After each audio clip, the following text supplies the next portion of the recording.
Hey guys, Tanner from Westcott Designs here. We're going to show you a video how to install some of the hardware we include on our slider applications. It's a blind mount bolt with a washer. Some of the Toyota frames don't have threaded holes in them, so we send this hardware with the kit so that you can install our sliders onto the frame without having to put any nut zerks or welding or tapping on it. So we're going to get in depth on how to install these so that you can install them with your new sliders.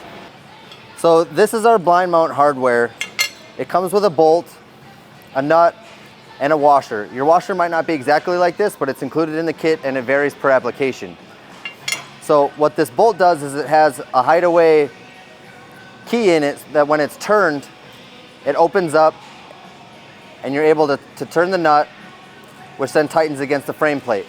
So to use this application, you put the washer on the bolt, you tuck away the keyway, and you slide it through your frame plate, and your frame would be on this side. Now there's a dot on this slot. The dot indicates whether this keyway is open or closed.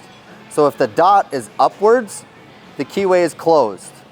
If you turn this dot to the bottom, the keyway is now open, which catches your frame plate and keeps the bolt inside of your frame.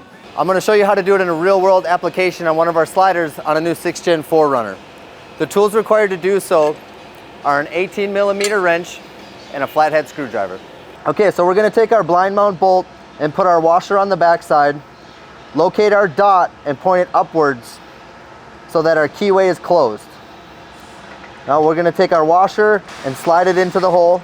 With our dot pointing up, we're going to take our flathead screwdriver and we're going to point that dot 180 degrees down towards the bottom. And we're going to take this nut and tighten it up till it's snug by hand. We're going to square up our washer, take our 18mm ratcheting wrench, put it on our nut, hold the bolt in place with the dot on the bottom, and turn the nut until the blind mount bolt is all the way tight. Okay, so we use this blind mount hardware on our slider applications because some of the Toyota frames don't come with threaded bungs in the side of the frame. There's just holes. You can tell the difference between if there's a hole in your frame, if there's threads on the inside, by putting a finger screwdriver or a bolt to see if the bolt stops.